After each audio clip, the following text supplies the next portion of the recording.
大家好 ，MakeSaaS 模板最近进行了一轮支付模块的重构。这个视频主要介绍一下新版本的支付模块的技术实现方案，以及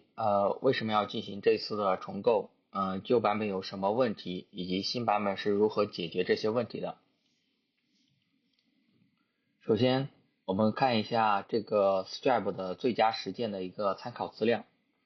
也就是这个 GitHub 仓库，作者是 G3 Chat 的一个作者，国外非常有名的一个开发者。他写了一个文档，这个文档里面介绍了，如果你要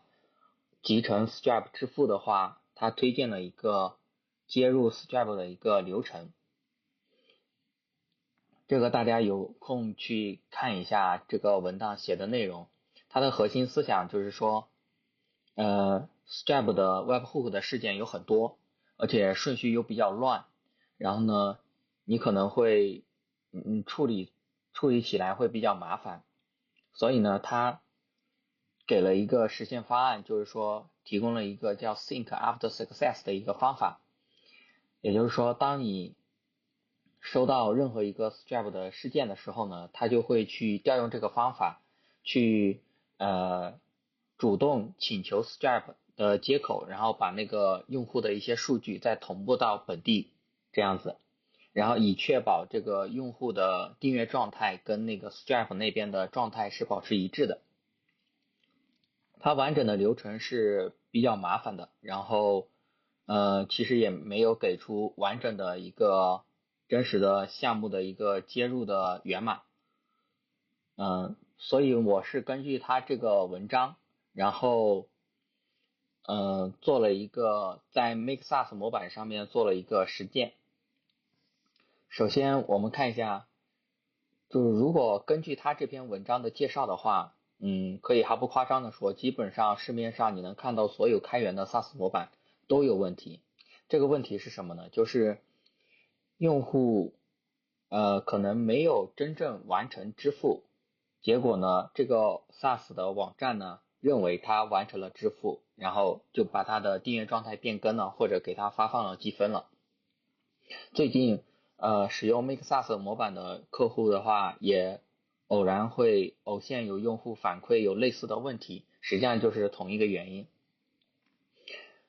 每一个 SaaS 网站如果它要接入 Stripe 的话，我总结了一下，主要就是要解决这三个问题。第一个呢，就是 Webhook 的事件很多，我们一定要选择正确的事件进行监听和处理。就你监听错误的事件，并处理的话，其实是没有用的。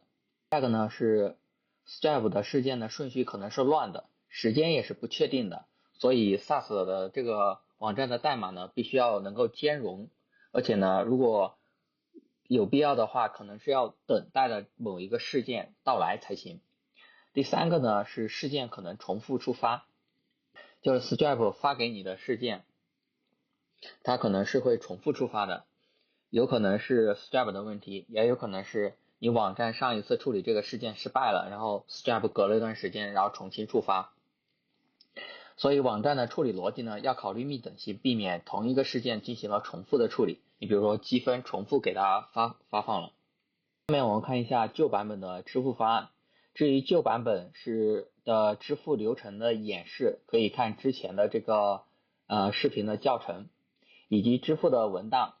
之前的那个视频演示如何使用 MakeSaaS 模板从零开始配置到部署上线，其中包括了支付模块怎么配置，怎么在 Stripe 里面创建产品，然后在 MakeSaaS 模板里面配置这些环境变量。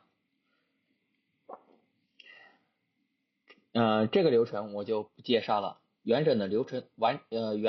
程图的话，之前介绍的是这一个比较简单，就是用户在你这个网页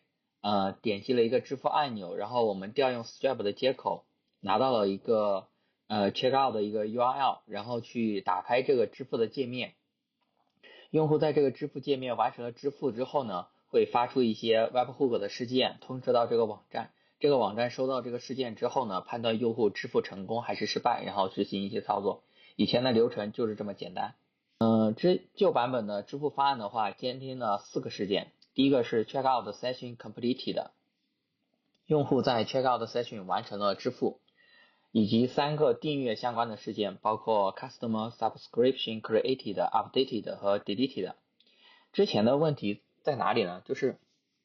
如果我们收到了 checkout session completed 事件的时候，我们就会去创建一个 payment 的一个记录，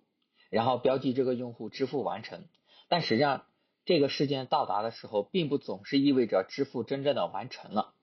因为什么呢？就是有一些支付方式啊，它可能是需要一段时间来处理和确认的。它只是说用户在那个 checkout 的那个页面完成了这个支付的流程，然后回到了你的网站。但是呢，这个时候支付可能还在处理和确认当中，有可能支付最终是会失败的或者被取消的。但是我们之前在这种情况下就已经标记用户支付成功了，那么就已经修改了用户的订阅状态，或者呢给用户发放了积分，所以这种方案是有问题的。这也就是大部分的市面上开源的 SaaS 模板基本上都是这么处理的，所以基本上都有这个问题。下面我们看一下新版本的支付方案是如何解决这些问题的。这是新版本的支付的完整流程图，也就是这张图，稍后我们会详细介绍一下这张图里面的流程，然后并且在 demo 的 Make SaaS 的 demo 演示站点进行一个功能的演示。我首先简单介绍一下是做了哪几个变更，去解决了之前的几个问题。首先第一个变更呢是监听的事件增加了一个叫 Invoice Paid。 为什么要监听这个事件呢？因为收到这个事件的时候才表示真正的完成了支付，这种情况下我们才能给用户去更新他的订阅状态或者是发放积分。之前的话我们会在 checkout session completed 或者是在收到那个subscription created 的时候去创建那个 payment 的记录，标识用户标识用户支付完成，然后给他创建一条支付成功的一个记录。但是呢这个是有问题的，对吧？所以这次呢我们改为了收到 invoice.pay 的这个事件的时候才去创建这个 payment 的记录，然后把它保存到数据库当中，同时呢再去更新用户的订阅状态，或者是要给他发放积分。这里有一个问题是，为什么会选择新增这个事件而不是 invoice payment succeeded 的这个事件？看起来好像一样的，一个是支付成功，一个是 paid， 实际上也是有区别的。paid 这个事件呢，它包含了一种特殊情况，就比如说零元购，就是说如果你的产品给了一张优惠券给到别人，这个别人可以以0元就可以购买你这个产品的话，那么它是不会发送 invoice payment succeeded 的事件。但是呢这种情况下还是会发送 invoice.pay 的事件，也就是说 invoice.pay 的事件的范围比这个事件要更广一些，所以我们选择监听这个事件，然后这个事件的情况下我们就可以给用户发放积分了，这是第一点。好，第二点，这个第一点的话实际上解决的就是第一个问题，Webhook 的事件很多，我们去选择哪个正确的事件进行监听和处理。第二个问题就是事件的时机是不确定的。前面说到我们要监听这个 invoice pay 的事件，但是这个 pay 的事件是要晚于 checkout 的那个 session completed 的，也就是说用户在那个支付界面完成了支付之后跳转回到网站的时候，这个事件可能还没有到，或者是到了还没有处理完，这都是有可能的。解决方案就是引入了一个支付确认的一个界面，也就是说用户完成了支付之后，不是让他立即跳转到那个网站的那个账单界面或者是积分的界面，而是跳转到一个中间页面，这个中间页面叫做支付确认的页面。我们会在这个页面呢去每隔2秒进行一个轮询，检查 payment 的记录是否生成。前面有提到，只有收到 invoice pay 的事件的时候才会去创建这个 payment 的记录。如果我们检查到 payment 的记录已经生成了，那么也就是说这个事件收到了，用户支付是确认成功的，那么这种情况下，我们就可以跳转回网站的那个账单页面，或者呢是积分页面。但是呢，如果这一次检查发现 payment 的记录还没有生成，那就可能事件还没有处理，还没到，或者是还没有处理完，那么就等一下，隔2秒再检查一次。同时呢，我们最多限制了一个检查时长是1分钟，也就是中间的这个支付确认界面最多等待1分钟，等这个 Stripe 的这个事件到来并且处理完。如果1分钟还没有等到，那就是超时了。这里面有一个小细节，就是说我怎么确认这个 payment 的记录是否已经生成了呢？根据什么东西去查这个 payment 的记录呢？这里的话用的是这个 Session ID， 就是如果是用户手动触发去进行支付的话，他要么就是点击那个 pricing 那个页面去订阅支付，或者是一次性支付，也就是购买终身会员，要么呢就是在那个积分的界面去购买积分包，然后跳转到支付页面。这2种情况下都会创建一个 checkout session， 所以就会有一个 session 的 ID。我们在创建 checkout session 的时候会设置一个支付完成之后跳转返回的一个页面。这个页面的话，我们之前设置的是要么是账单页面杠 billing， 要么就是积分页面杠 credits。现在我们会让它返回到这个支付确认界面，也就是杠 payment， 同时带上2个参数。第一个参数呢就是 session ID， 也就是前面这个 checkout 的 session ID， 这个是唯一的。每一次进入到这个 checkout 支付页面就会有一个新的session ID， 同时还有一个 callback 的一个地址，也就是说如果这个支付确认界面确认完成支付，那往哪里返回，自动跳转到哪个页面。好，这里我们有了这个 session ID 之后呢，就可以去通过 session ID 在数据库里面找 payment 的这张表，看是否有 payment 的这个对应的记录。OK， 第三个主要的变革呢，就是新增了一个数据库的字段。我们来说一下为什么要新增这个数据库的字段。根据第3个问题的话，就是事件有可能重复触发，所以我们要避免这个事件进行重复处理。比如说我们要避免重复给这个用户发放积分，因为如果他发放过了，他这次购买成功，然后我们已经发放过了，我们不可能给他重复发放积分的。那怎么避免这个重复发放积分呢？这里首先考虑是能否用 session ID，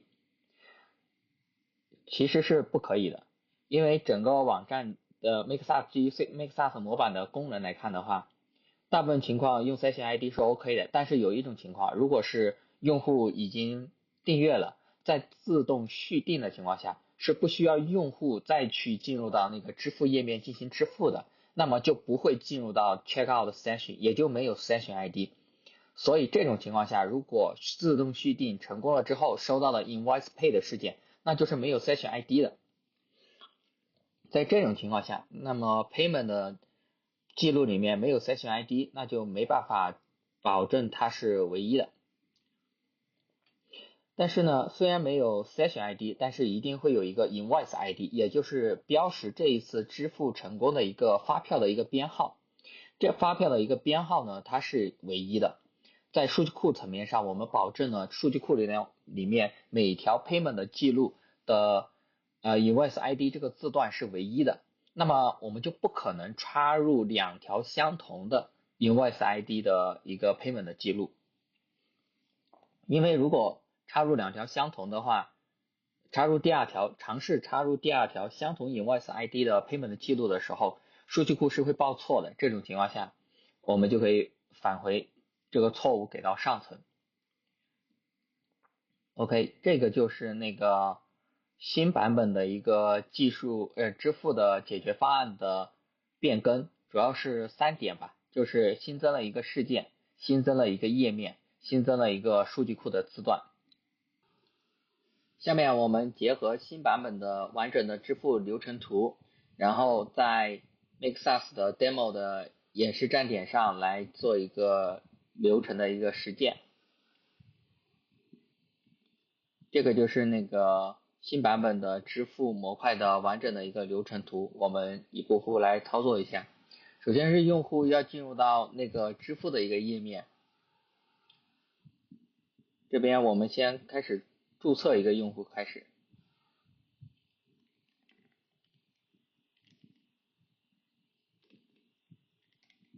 我们新建一个账号，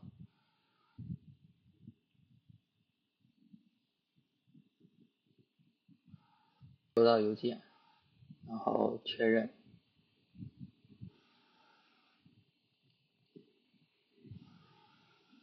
默认的话，用户注册登录之后会进入到他的那个 dashboard 的那个界面，然后在那个账单界面可以看到他目前是免费计划，然后看一下他的积分，目前的话他积分是有100个，主要是注册送了50个，还有一个是每个月那个免费用户的话会给他送50个积分，这个样子。OK， 现在的话我们先让这个用户升级一下他的那个会员，升级到 Pro， 也就是月订阅的那个会员。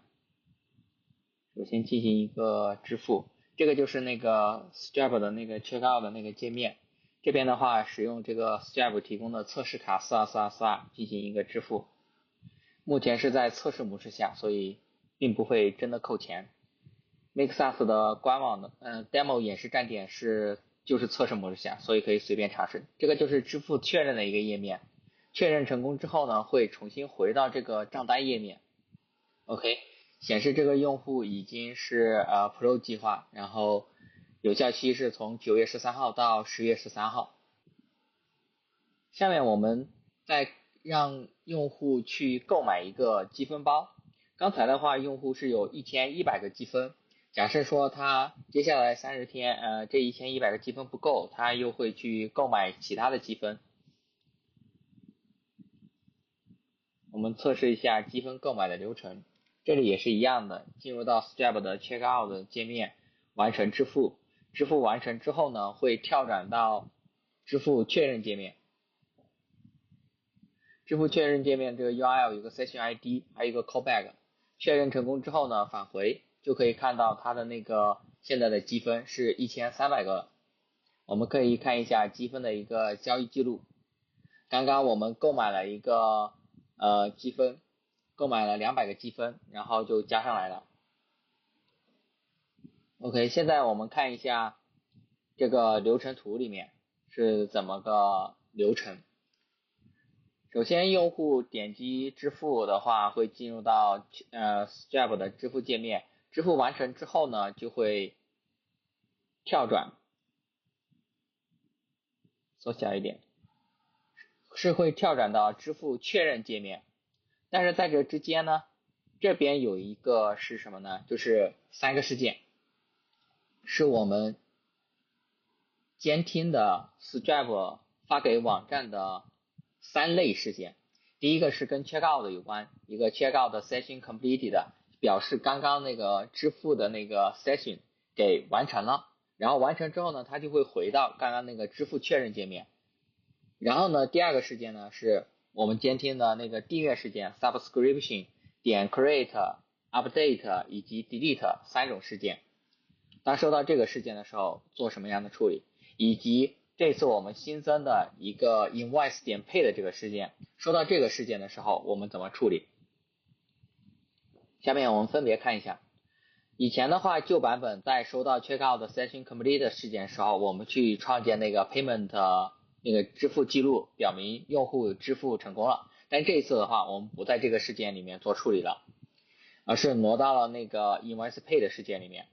然后以及之前旧版本会在 Subscription 点 Create 事件里面去做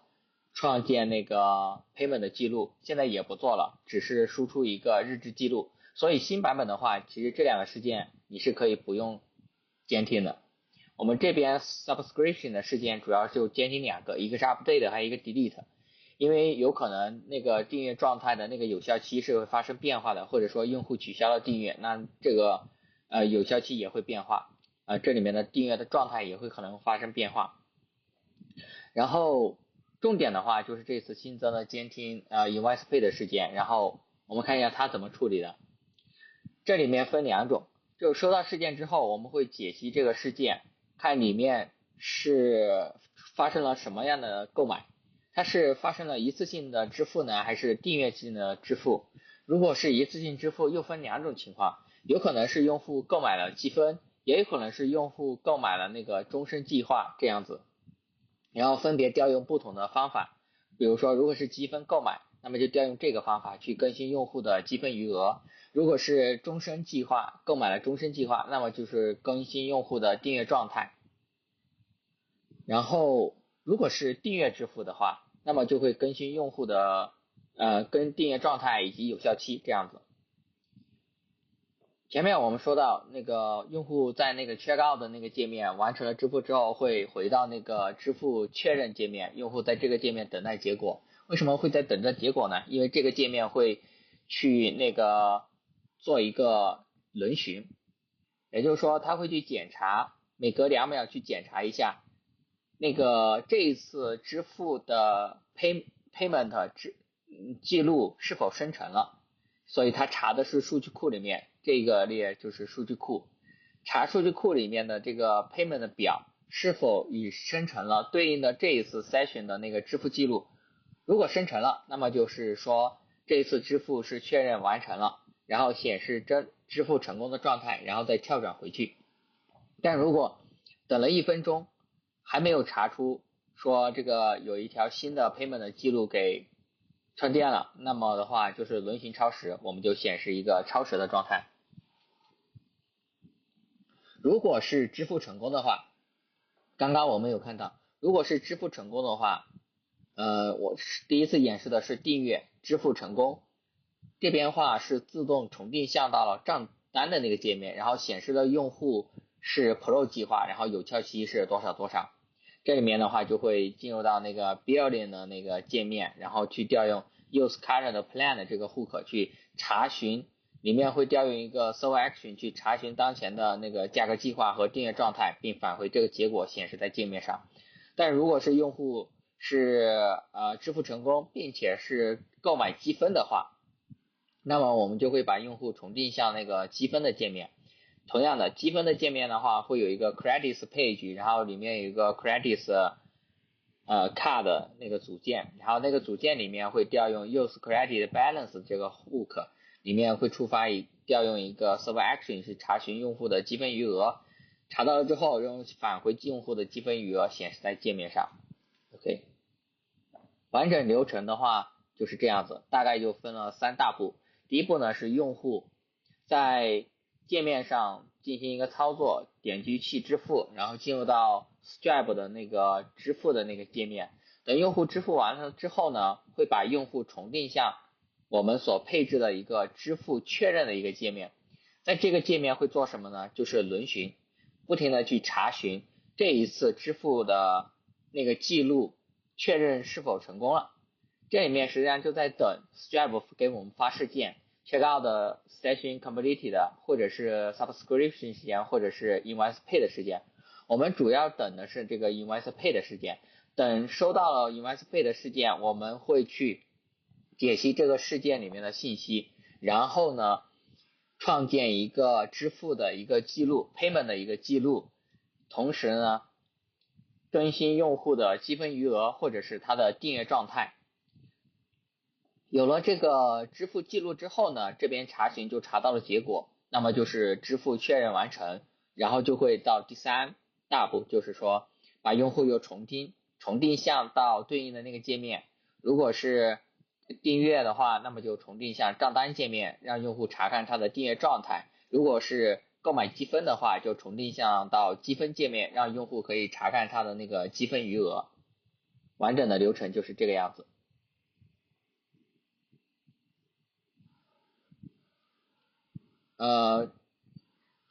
整个流程的各个模块其实是比较解耦的，然后代码上的话我也保证了命名的一致性。你比如说首先是在那个价格的页面 pricing 的这个页面有一个 pricing page 下面有 pricing card， 然后用户点击这个 pricing card 上面的你 checkout button 就会去创建一个 checkout session， 然后就把用户重定向到了那个支付的页面。然后呢，如果支付完成，那么就会把用户重定向到这个 payment page 这个页面，然后 payment page 页面有一个 payment card， 这个 card 呢就会做一些轮询定时检查这个当次的 payment 的记录是否已经生成。如果 payment 的记录已经生成，那么就根据那个 URL 参数里面的 callback， 然后来判断到底是这一次是订阅然后返回到账单界面呢，还是购买积分返回到积分的界面。如果是订阅的话，就会进入到 billing page， 然后里面有一个组件 billing card， 这里面会显示用户当前的价格计划以及订阅状态、有效期等等。然后如果是回到了那个 credits 界面积分界面的话，就会进入到 credits page， 里面有个 credits card， 上面会显示用户当前的积分余额以及积分的一个状态，就是说最近的一个月之内有多少个积分是会失效的，